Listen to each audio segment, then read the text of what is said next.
네, CBS 사랑방 이어지는 순서는 김백석의 다다익선입니다. 다문화 다양성, 각기 다른 모양으로 함께 열어가는 하나님 나라, 다문화 가정, 이주민 사역 현장 일선의 이야기 함께 나눠보겠습니다.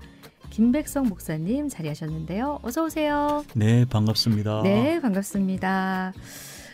목사님과 2주마다 이렇게 한 번씩 뵙는데 네. 2주라는 시간이 네, 금방금방 지나서 지난 시간 저희가 또 이주민 2세들에 대한 이야기들 나눠봤었는데요. 오늘은 조금 무거운 얘기로 시작을 하게 됩니다. 30년 뒤 대한민국이란 주제를 좀 잡아봤습니다. 합계 출산율 0.78명 저출산 쇼크가 대한민국의 미래를 위태롭게 하고 있는 모습입니다. 이에 대한 해법 가운데 하나로 이민청 설립 등 이민 확대 방안이 제시되고 있는데요. 이주민 사역을 하시는 입장에서 이 문제 어떻게 생각하시는지 궁금하고요. 이민 확대가 저출산 고령화의 해법이 될 수 있을까라는 이 질문 먼저 드려보겠습니다. 네, 저출산 문제는 바로 이제 직결되는 게 노동력 문제하고 직결되죠. 네. 노동력 문제하고 국가 생산성 문제하고 직결됩니다. 네. 그러니까 인구 비례해서 그 국가가 얼마만큼 생산성이 높으냐, 그만큼 얼마나 국력이 이제 더 나아지느냐, 높아지느냐 하는 문제하고도 관계가 있다고 전문가들이 이야기를 하고요. 네. 그래서 지금 우리나라의 인구 자체가 워낙 인구 절벽이란 말까지 있을 정도니까 네. 워낙 이제 인구가 떨어지고 있고 벌써 수년 전에 통계청에서 이제 발표를 하면서 지금 이제 전체 인구가 아마 감소 추세에 들어섰죠. 네. 예, 들어선 걸로 알고 있습니다. 그런데 벌써 사실은 통계청에서 발표하기를 3, 4년 전에 한국 인구가 벌써 사실은 5, 6년 전에 인구가 벌써 감소 추세로 돌아서야 되는데 그나마 다문화인들 이 와서 이 문제를 조금 버텨줬다 하는 그런 이야기까지 통계청에서 공개적으로 이야기를 했습니다. 네. 공식적으로 이야기를 했고요. 그래서 사실 우리 국가에서 노동력 외국인 근로자 또는 결혼 이주 여성을 지금 정책적으로 받아들이고 있는 이유는 분명하죠. 예, 우리 저출산 고령화의 어떤 해법 중의 하나로 지금 이제 이런 인원들을 받아들이고 있고 하는 것이고요. 이제 그렇게 이제 이민이 확대된다는 것은 예전에는 단순히 외국인 근로자 또는 다문화 가정 여성 어떤 개인으로 봤다면 이제는 제가 만나는 이주민들도 그렇지가 않습니다. 이제는 가족 이민이에요.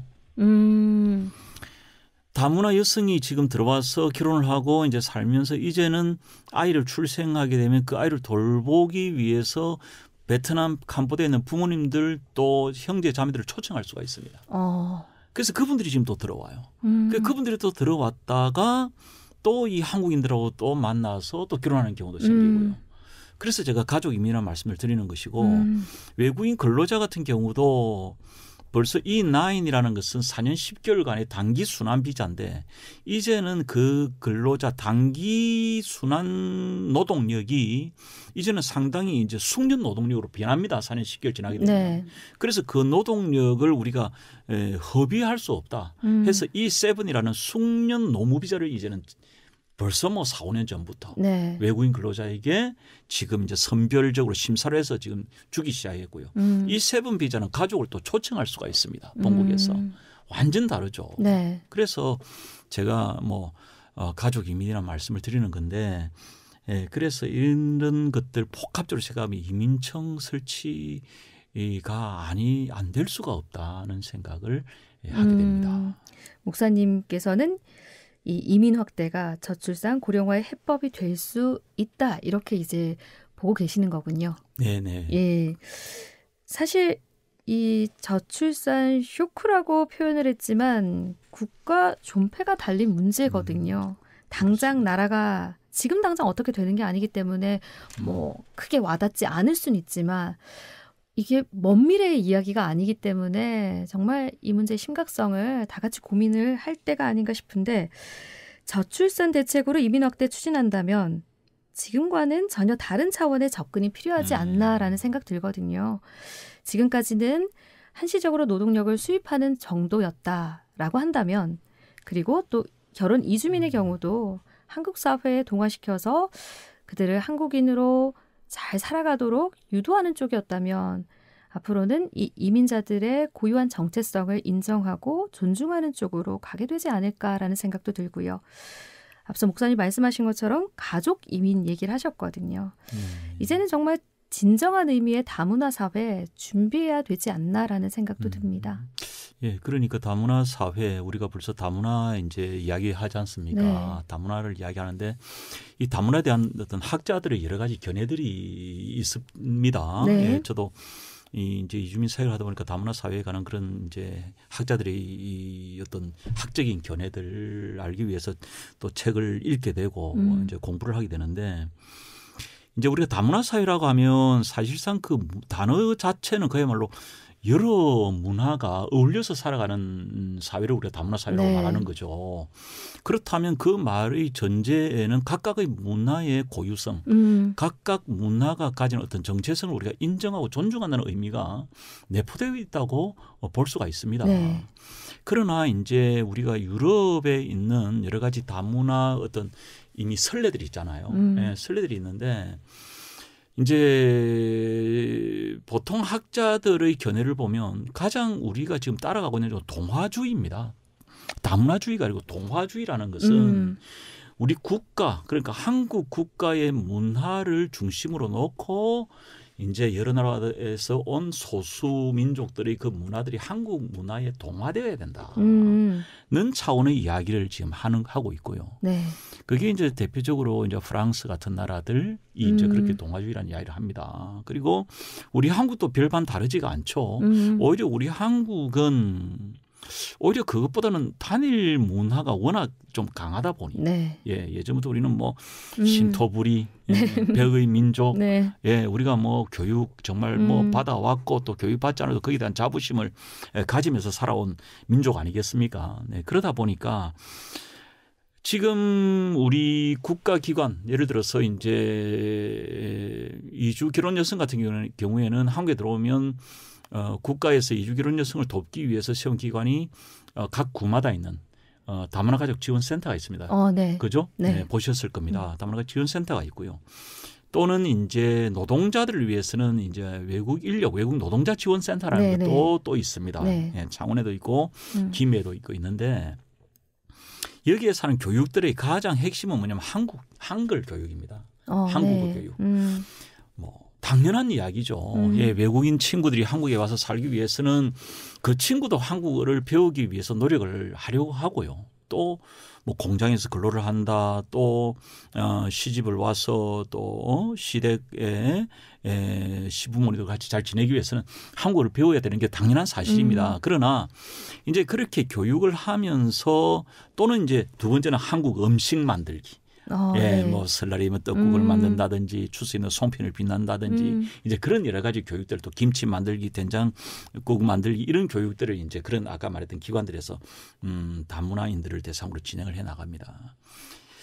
이제 그러다 보면 이 다문화인들 결혼 이주 여성이나 외국인 근로자들 사이에서 이제 자기 문화는 그럼 난 뭐냐는 어떤 정체성의 혼란이 생기게 되죠. 네. 그리고 이제 반발이 일어납니다. 왜 한국 사람들은 우리를 한국 사람으로 만들려고 하느냐. 이게 좀 어떻게 보면 우리 이제 한국 분들 성도님들이 듣기에는 아니 뭐는 상충되는 말이 있어? 자기들이 한국에 왔으면 당연히 한국말을 배우고 네. 한국 음식을 먹어야지 익숙해져야지라고 당연히 생각할 줄 모르나. 여러분 우리가 입장을 바꿔서 우리가 만약 미국에 가고 우리가 유럽에 가 산다고 생각해 보십시오. 그곳에 가서 우리나라 말을 잊어지겠습니까? 안 되죠. 거기 가서 우리나라 김치를 안 담궈 먹겠습니까? 우리나라 된장국을 안 끓여 먹겠습니까? 뭐 우리 몸에 이제까지 살아오면서 우리의 피와 뼈와 살을 구성하고 있는 그들은 한국 언어와 문화와 한국 음식들입니다. 그래서 다문화인들의 그런 점들, 그 각각 고유의 그런 문화, 그게 문화죠. 그렇습니다. 시끄럽다고 해요. 외국인 친구들이 모이면. 그것까지 어쩌면 우리가 받아들여 줄 수 있는. 예. 종종 그런 일이 있거든요. 같이 음식점에 갑니다. 식당에 가서 뭐 이렇게 식사를 하고 있으면 친구들이 이제 베트남이나 캄보디아 언어들이 다르고 하니까 시끄럽게 들리죠. 네. 그럼 한국 분들이 옆 테이블에 있다가 좀 조용히 해라. 뭐 이런 식으로 이제 들어오는 경우들이 있어요. 실제로. 네네. 이제 그런 부분을 볼 때 좀 우리가 다문화라는 용어를 쓰기가 좀 부끄럽죠. 네, 다문화라는 용어 자체는 그야말로 개개의 고유한 어떤 문화의 조각들이 모자이크처럼 이게 서로 파편이 어우러져서 예, 서로의 독특성을 드러내고 서로 인정하고 존중하는 문화까지 나가야 되는데 부끄럽다는 생각도 하지만 한편으로는 정말 우리가 어떻게 하면 지혜롭게 거기까지 나갈 수 있을까 하는 것은 정말 쉽지 않은 일이다라는 생각이 듭니다. 목사님 말씀을 들으면서 다문화에 대한 다문화 사회 을에 들어왔으니까 그 의미에 대해서 깊이 생각해 보진 않았던 것 같아요. 그런데 그들 입장에서 생각을 할 때 이게 여기가 대한민국인 걸 그들도 알고 있고 그 한국에 왔으니까 한글을 배우고 한국 음식 그런 문화들 이런 것들도 좀 익히고 이런 것들은 충분히 그들 마음에도 배워야지라는 마음이 분명히 있을 텐데 그런데 그들을 보는 한국인의 시선은 그렇지 않았던 것 같네요. 너희가 우리나라 왔으니까 당연히 우리 말을 배우고 우리 문화에 익숙해져야지라는 이런 생각들이 대부분 이런 생각들을 가졌던 것 같아요. 겉으로는 같은 것 같은데 다르네요. 속으로 보면 다르죠. 너무 완전히 다르네요, 목사님. 그러니까 자국 우선으로 우리 위주로만 생각을 했네요. 그렇습니다. 다양성이 존중되기보다는 그들에게 우리 문화가 전해지고 그리고 우리를 배우기를 원했던 그런 모습 아닐까. 그럼 이게 다문화 사회로 진입하기 굉장히 어려운 장벽이 생기는 걸 텐데. 그렇습니다. 이 부분이 뭐 음식, 언어, 문화, 사회 전반적인 부분에서뿐만이 아니라 다문화는 다종교와 상통하는 개념이기도 하잖아요, 목사님. 그렇습니다. 그래서 이제 이 부분은 우리 교회와 성도들의 고민이 필요한 시점, 그 지점이지 않나라는 생각입니다.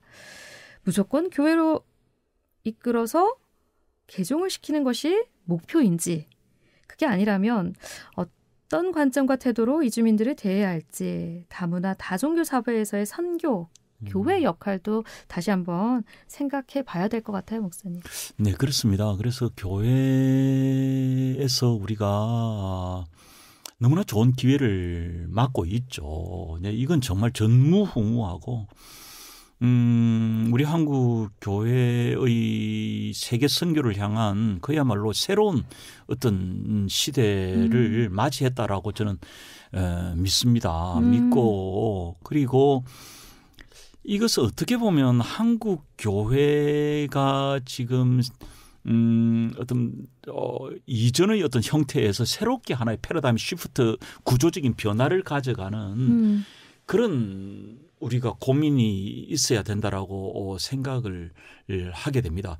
왜냐하면 다문화인들이 한국에 들어와서 그 친구들에게 우리가 복음을 전하는 것이 우리의 교회의 의무이고 또 사명인 것은 너무 당연한 이야기고요. 그러나 그들에게 복음을 전하는데 만약 우리가 실패한다면 그 사람들은 자기 땅에서 자기들이 믿던 종교를 우리 한국 땅에서 계속 지키게 될 겁니다. 우리가 가장 조금 우려하는 종교가 이슬람 종교죠. 네. 이슬람 종교뿐만 아니라 동남아시아의 불교 종교들을 이것도 그 뿌리가 대단합니다. 네. 네. 그래서 우리 교회가 그 사람들의 종교성 자체를 저는 좀 이렇게 말하고 싶습니다. 그 사람들의 종교성 자체를 만만하게 생각해서 쉽게 생각해서는 아니 된다. 다른 말로 하면 우리가 그 사람들이 이제 한국 땅에 이제 어려운 환경 가운데서 있다가 한국 땅에 들어와서 돈을 벌기를 원하고 또 우리가 보면 아무래도 우리 한국인들이 주 문화니까 좀 그 사람들을 알게 모르게 이게 조금 전에 우리가 그 이야기를 했습니다마는 다문화에 대한 깊은 고민 없이 보면 우리는 느끼면 그 사람들을 경험할 때 우리를 무시한다. 예, 우리를 경멸한다. 네, 우리에 대한 배려가 없다 생각할 것 같아요. 그렇죠. 그분들 입장에서는요. 그런 상황이 생긴단 말이에요. 교회 역시 마찬가지라는 겁니다. 그 사람들은 틀림없이 자기 땅에서 이미 알고 있고 믿어왔고 몸에 익숙한 종교가 있는데 우리가 그들을 충분히 그 마음 가운데에 예수님과 교회에 대한 마음을 받아들일 준비가 되지 않은 상태에서 그 사람들을 교회에 데려가는 경우가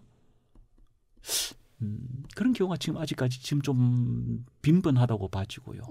그렇게 될 때 그 친구들 마음에 오히려 교회에 대한 반발이나 오히려 교회에 대해서 어떤 부정적인 마음을 가지게 되지 않을까 하는 그런 우려가 있는 것. 저는 그런 마음을 좀 많이 생각을 해봅니다. 네. 그러니까 무조건적인 개종 강요라든지 교회에 일단 준비가 되지 않은 상태에서 그들을 좀 믿음으로 이끌어 간다라는 거 오히려 교회에 대한 반감을 가질 수 있는 그런 또 계기를 마련하는 부분이 될 수도 있다. 이렇게 또 들리네요. 네. 그러니까 그 나라 예를 들어서 캄보디아나 베트남에서 이미 기독교 신앙을 가진 친구들이 있습니다. 그죠? 네. 그래서 저는 첫 번째로 타겟을 그 친구들을 충분히 우리 한국에 와서 우리 신앙 교육을 충분히 시켜서 오히려 그 친구들을 이제 우리가 통해서 우리 한국 땅에 와 있는 자국민들에게 복음을 전할 수 있는. 그러면 그 친구들은 그 나라 말로 또 그 친구들이 충분히 그 자국민들의 마음을 헤아리면서 복음을 전할 수 있는 그런 이제 어떤 기초가 준비가 충분하겠죠. 네. 그러나 이제 우리가 이제 우리가 최근에 우리 보는 것처럼 우리 한국 교회에서 이제 복음을 전할 때 우리가 이제 뭐 좀 극단적인 예를 들어서 우리 다문화 가정이 옆집에 이사 왔다 또는 내 공장에 우리 뭐 인도네시아 친구들이 와 있다. 그럼 우리 그 옆집에 우리 집주인 되시는 우리 교회 아주 신앙 좋은 권사님이다. 또는 우리 공장의 사장님이 신앙이 좋은 집사님이다. 그러면 이제 그 친구들을 이제 뭐 조금 다음 주일에 교회 가면 너희들이 우리가 예수님 알게 되고 복 받게 되고 해서 이렇게 충분히 한국말이 소통이 안 되는 상태에서 또 그 친구들이 종교에 대해서 충분히 그 친구가 마음이 열리기 전에 교회에 들여오는 것은 조금 위험하지 않나. 아까 말씀드렸던 것처럼 부정적인 마음을 그 마음속에 생기게 되는 그런 상황들이 생기지 않나 하는 겁니다. 실제로 또 그런 경우들을 많이 경험해 저도 듣게 되고요. 네. 예. 그래서 그 부분들을 저는 우리 한국 우리 부산에 있는 교회에서 좀 충분히 좀 논의를 좀 하고 싶고 다문화 이주민들의 어떤 그분들의 어떤 문화, 그분들의 어떤 종교적인 색깔 그런 거에 대해서 우리가 먼저 공부를 알고 이해하고 이주민들을 만나서 복음을 전하는 것이 필요하다고 생각합니다. 저희가 그냥 이제 외국인뿐만 아니라 그 이주민뿐만 아니라 우리 이웃에 전도할 때도 관계 전도 얘기를 참 많이 하는데 관계가 열리지 않은 상태에서 교회 갈래? 라고 묻지 않잖아요. 맞습니다. 그렇게 했을 때 어떤 일이 벌어질지 그건 상상에 맡기고요. 그런 경우를 생각한다면 당연히 이분들에게도 관계가 충분히 맺어지고 그런 마음이 열렸을 때 어느 지점에서 또 교회로 전도하는 그런 계기를 마련해야 될 텐데 우리 마음은 늘 급하네요, 목사님. 아나운서님 너무 정확한 말씀하셨어요. 네. 우리 교인들이 우리 한국 옆에 있는 이웃들, 우리 한국 사람 우리가 전도할 때 얼마나 조심합니까? 네. 얼마나 공을 들입니까? 네. 1년, 2년 기도하고 그분 집에 찾아가고 해서 정말 어렵게 복음 전하지 않습니까? 우리가 마찬가지입니다. 우리가 외국인 이주민들을 너무 쉽게 생각하니까 가난한 나라에서 왔고 우리가 보기에 좀 어렵고 힘들고 그러니까 그냥 우리가 차비 좀 주고 우리가 밥 한 그릇 사주고 그러면 그냥 교회 데려갈 수 있는 좀 지나치게 말하면 물건처럼 생각하는 그렇게 되면 이건 정말 우리 한국 교회가 앞으로 우리 다문화 사회 다문화 국가로 나아갈 때 미래의 한국 교회의 존립 이슬람과 동남아 불교와의 어떤 대립 생각해 봐야 되는 부분입니다. 놓치고 있는 부분이 참 많네요, 목사님. 준비 없이 정말 무턱대고 그냥 복음을 전해야겠다라는 그 사명만 가지고서는 안 될 것 같다는 생각이고요. 이제는 교회도 사회와 마찬가지로 이 다문화 사회, 다종교 사회에서의 선교 교회 역할을 진지하게 고민을 해봐야 될 것 같다라는 생각인데 30년 뒤 대한민국 지금과는 분명히 다를 것 같습니다. 당장 1년 뒤도 알 수 없으니까요. 네. 어떤 모습이면 좋을까? 바람직한 다문화 사회의 이상이랄까요? 이런 대한민국을 꿈꾼다. 이주민 사역 전문가가 꿈꾸는 미래 어떤 모습인지 궁금합니다. 목사님. 예, 3년 뒤에는 아무래도 많이 다르겠죠. 지금 저희 이번 주부터 또 저희도 이제 우리 다문화 가정 아이들을 대상으로 레인보우 스쿨도 시작을 했고 네. 우리 다문화 가정 아이들 보면서 두 가지 생각이 늘 공존합니다. 하나는 이 아이들이 정말 잘 자라서 한국 사회에 여러 가지 각계각층에 나아가서 자기들의 재능도 발휘하고 네. 또 자기들이 사회의 일꾼으로 자리매김하는 모습을 그려보면 너무 정말 너무 기분이 좋죠. 네. 네, 너무 보람되고 정말 소망되고 정말 아이들 축복하면서 기도하게 되고요. 또 한편으로는 우리 다문화 가정 아이들이 이제 어제도 우리가 영어 수업 이렇게 좀 레벨 테스트랄까 그동안 수업을 학업이 어느 정도 네. 이제 검사를 해보면 학업이 좀 떨어져요. 네, 떨어져서 또 많이 떨어지는 아이들도 있고 그래서 네. 그럴 때는 또 좀 걱정이 됩니다. 이 아이들이 이렇게 적응이 안 되는데 이렇게 적응이 학력도 이렇게 떨어지고 이래가지고 나중에 어떻게 한국 사회에서 만약에 그야말로 도태돼가지고 한국 사회에 어떤 불만, 불평이 쌓여가지고 나는 다문화 가정에서 왜 태어나가지고 이런 한국 사회에서 내가 차별받고 어려운 가정에 자라가지고 그래서 뭐 서구 사회에서 일어나는 어떤 테러, 어떤 그런 형태들 저희가 너무 뭐 그렇게 극단적으로 갈 필요 그런 극단적인 두 가지 생각들이 늘 공존을 제 마음에 해요. 그래서 뭐 저희들이 어쨌든 소망하고 바라는 것은 아이들이 잘 자라나서 한국 사회 한 축으로 이제 자리매김하기를 바라는 것이고요. 네. 그러기 위해서는 다시 한번 늘 말씀 꼭 드리고 싶은 것은 우리 한국 교회에서 다문화인들을 향한 그런 열린 마음, 그리고 단순히 그냥 우리가 다문화 사회라고 하니까 그냥 다문화 사회가 되었다라고 생각하지 마시고 그들과 찾아가서 정말 좀 친구가 되어주고 이야기를 하면서 그러는 중에 그 친구들이 우리가 믿는 예수님도 알게 될 것이고 네. 또 우리 만져주시면 그 친구들이 또 신앙의 자리로 또 나오게 될 것이고 그렇지 않습니까? 네, 그렇게 하는 미래를 소망합니다. 네. 앞서도 말씀을 드렸는데 이번 분도 마찬가지인 것 같습니다. 다문화 가정 2세들이 우리 사회 귀한 인적 자원이다라고 목사님 지난 시간에도 말씀을 하셨거든요. 네.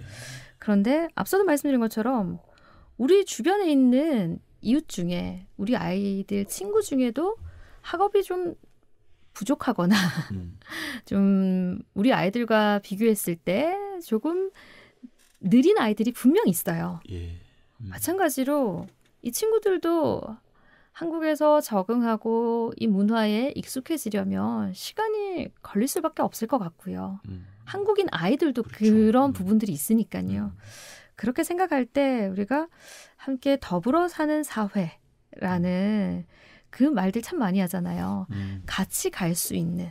그래서 우리가 조금 더 배려하고 그들 입장에서 다시 한 번 더 생각해 볼 필요도 있을 것 같다. 교회가 먼저 나서서 앞장서야 되지 않을까라는 생각도 들고요. 동전의 양면에 부정적인 모습보다는 앞서 말씀해 주신 정말 이들과 함께하는 귀한 인적 자원으로서 이들의 미래를 함께 소망하며 꿈꿔보면 좋을 것 같습니다. 하나님께서 사람을 각양각색의 모양으로 만드신 이유가 있으시죠. 다양한 삶의 방식 그리고 문화 우리를 훨씬 풍성하게 합니다. 그 풍성함이 우리의 공동체를 대한민국의 미래를 더욱더 아름답게 할 수 있기를 소망하면서 오늘 마무리하겠습니다. 지금까지 김백석의 다다익선 아가페 이주민 선교회 김백석 목사님과 함께했습니다. 귀한 말씀 감사합니다. 네, 고맙습니다.